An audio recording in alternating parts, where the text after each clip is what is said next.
नमस्कार साथियों, कैसे हैं आप लोग। आशा करते हैं बहुत बढ़िया होंगे। तो दोस्तों आज हम लेकर आए हैं केमिस्ट्री का तीसरा क्लास। आज हम पढ़ाएंगे आप लोग को धातु एवं अधातु। ठीक है, तो आज मैं डिटेल में बताऊंगी। ठीक है, चलिए स्टार्ट करते हैं बिना देरी किए। धातु और अधातु। भौतिक अवस्था में धातु कैसा रहता है। धातु आमतौर पर ठोस अवस्था में पाई जाती है, सिवाय Hg। कमरे का तापमान Li के बराबर होता है। ठीक है, 30। फिर Ca जो होता है 28.5। ठीक है, इसमें क्या अधातु क्या होता है। तो अधातु ठोस और गैसीय अवस्था में मौजूद होता है। ठीक है, सिवाय Br के एक तरल है। क्या है? तरल है। आइए हम आगे बढ़ते हैं दोस्तों। चमक क्या होता है, आइए समझते हैं। धातु के सतह में चमकदार होती है, सिवाय शीशा के। ठीक है, शीशा के अलावा धातु जितने भी होते चमक होते हैं। अधातु में चमक की कमी होती है, सिवाय आयोडीन, डायमंड और ग्रेफाइट। ठीक है, अब धातु में कठोरता होती है। धातु प्रकृति में कठोर होते हैं। अपवाद Na, Ka, Rb, ACS, Hg, Gan। मुलायम धातु चाकू से काटा जा सकता है, लेकिन अधातु क्या होते हैं, स्वभाव से नरम होते हैं। अपवाद हीरा सबसे कठोर ज्ञात है, यह प्रकृति पदार्थ है। चलिए हम आगे बढ़ते हैं दोस्तों। लचीलापन होता है कि नहीं धातु अधातु में। तो धातु आघात वर्धनीय होता है, पीटने पर शीत में परिवर्तित होते हैं। Ag अधिक लचीला होता है। अपवाद Ag, Na, Ka, Zn। ठीक है, ये क्या होता है दोस्तों, तो आघात वर्धनीय नहीं होते हैं अधातु। नमनीयता, इसमें क्या होता है, तार बनाया जा सकता है। Au, Ag अधिक क्लिट होते हैं। वंजित सोने में 2km लंबा बनाया जा सकता है। ठीक है, इसमें नमनीयता नहीं है, कम पाई जाती है। ठीक है, अब हम चलते हैं नेक्स्ट क्वेश्चन पे। अब गलनांक क्या होता है, तो उनका उच्च होता है धातु का MPBP। ठीक है, इनका उच्च जो होता है 5650। अपवाद होते हैं, इसमें होता है MPBP। अपवाद हीरा ग्रेफाइट अधातु में होता है इसमें। ठीक है, अब घनत्व कैसा होता है धातु अधातु में, तो धातु में उच्च घनत्व होता है। ठीक है, और यह पानी में तैरते रहते हैं धातु जो होते हैं। ठीक है, सर्वाधिक घनत्व इसमें क्या होता है, न्यूनतम घनत्व होता है। अपवाद डायमंड होते हैं। अब आता है भंगुरता। ये क्या होता है, धातु कठोर होती है। अपवाद Zn होता है। अधातु भंगुर होते हैं। अपवाद गैस होती है। ठीक है, अब आ रहा है मिश्र धातु। ये क्या होता है दोस्तों, CrFe, German, silver, Cu, Zn, Ni होता है। क्या है, NiL।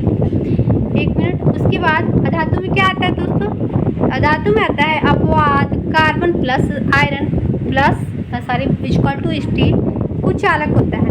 ये क्या होता है, उष्मा और विद्युत चालकता क्या होता है धातु में, उष्मा और विद्युत की सुचालक होती है। अपवाद शीशा होता है। और अपवाद जो इसमें होता है कुचालक होता है, सुचालक होता है धातु, और इसमें क्या होता है कुचालक होता है। ठीक है, अच्छा सुचालक होता है।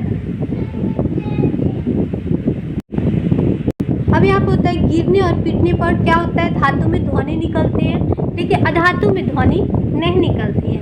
आयतन का आकार जो होता है घनायन होता है। धातु जो होता है आयतन का प्रकार जो होता है धातु में क्या होता है, थनायन होता है। इसमें क्या होता है, ऋणायन होता है। धातु में ऋणायन होता है। ऑक्साइड क्या होता है, क्षारीय होता है धातु में, और अधातु में जो होता है अम्लीय होता है।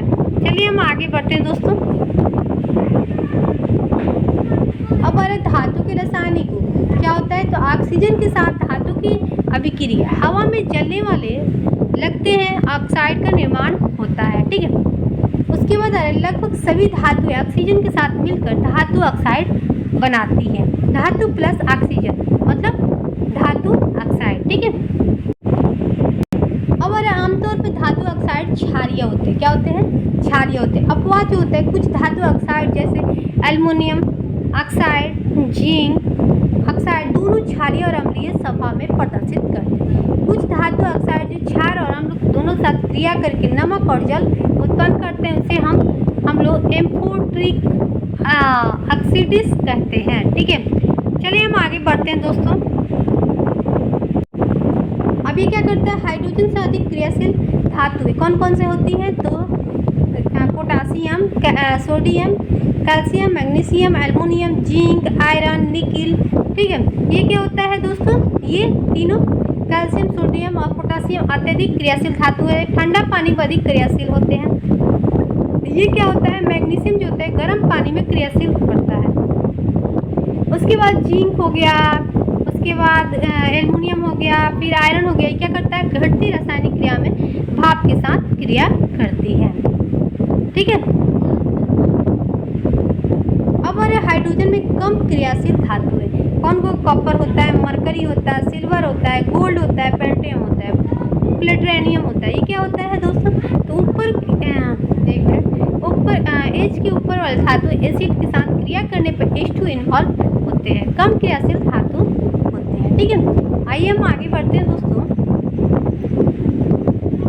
यहाँ पे होता है ऑक्सीजन के साथ धातु के क्रियाशील, विभिन्न धातुएं अलग अलग दो दरों में ऑक्सीजन के साथ प्रतिक्रिया करते हैं और Na को छोड़ देने पर O2 के साथ तीव्रता से प्रतिक्रिया करके आग पकड़ लेती है, इसीलिए इन्हें केरोसिन तेल में रखा जाता है। ठीक है, जिंक केवल तेज ताप पर ही जलने का काम करता है। अब हम समझेंगे धातु के तनु HNO3 के साथ अभिक्रिया। जब कोई धातु नाइट्रिक एसिड के साथ क्रिया करती है तो H2 गैस विकसित नहीं होती है।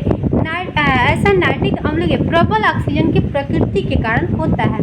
यह H2 के अक्सकृत कर देता है, स्वयं किसी भी नाइट्रोजन ऑक्साइड में अपचयित हो जाता है, लेकिन Mg और Mn तनु HNO3 के साथ क्रिया करके H2 गैस छोड़ते हैं। ठीक है, आप समझ सकते हैं, इसको देख लीजिएगा एक बार, क्योंकि चैप्टर काफ़ी बड़ा है और समझाते काफ़ी टाइम हो जाता है। अधातु के रासायनिक गुण आप लोग जितना जरूरी है मैं बता रही हूँ। ठीक है, अधातु पानी, भाप या तनु अम्ल के साथ प्रतिक्रिया नहीं करते। इसका कारण यह है कि वे इलेक्ट्रॉन ग्रहणकर्ता के रूप में कार्य करता है, वे इलेक्ट्रॉन आयन नहीं दे सकता है, लेकिन गर्म करने पर आसानी से शांत अम्ल के साथ ऑक्साइड और लवण बनाते हैं। आइए हम आगे बढ़ते हैं दोस्तों। ये क्या करते हैं, सोना और चांदी उच्च तापमान में ऑक्सीजन के साथ प्रतिक्रिया नहीं करते हैं। ठीक है, अब हम समझेंगे दोस्तों यहाँ पे कि धातु के जल के साथ अभिक्रिया कैसे करती है। धातु जल के साथ क्रिया करके धातु ऑक्साइड H2 उत्पन्न करती है। गैस पानी में घुलनशील और धातु ऑक्साइड इसमें घुलकर धातु हाइड्रो ऑक्साइड बनाते हैं। याद रखिएगा दोस्तों, सभी धातु पानी के साथ क्रिया नहीं करती है। ठीक है, चलिए हम आगे बढ़ते हैं दोस्तों। धातु की अम्ल के साथ अभिक्रिया क्या होता है, कुछ कम प्रतिक्रिया धातु जो होते हैं Cu, Hg, Ag, Au, Pt आदि को छोड़कर सभी धातु तन्य सल्फ्यूरिक अम्ल और हाइड्रोक्लोरिक अम्ल के साथ प्रतिक्रिया करके नमक और हाइड्रोजन गैस में उत्पन्न करती है। ठीक है, आयोनिक यौगिक के गुण जो होता है क्या होता है, भौतिक प्रकृति सकारात्मक और ऋणात्मक आयनों के बीच के मजबूत आकर्षक बल के कारण आयोनिक यौगिक कठोर और क्रिस्टलीय गैस होते हैं। ये यौगिक और आमतौर पर भंगुर हो जाते हैं, दबाव पड़ने पर टुकड़ों में टूट जाते हैं। क्या होता है, टूट जाते हैं। ठीक है, अब हम नीचे आते हैं। गलनांक एवं कथनांक क्या होता है, इन यौगिक का कथनांक अधिक होता है और मजबूत आंतरिक आयोनिक आकर्षण को तोड़ने के लिए अधिक ऊर्जा की आवश्यकता होती है। चलिए हम आगे बढ़ते हैं दोस्तों। यहाँ पे आयोनिक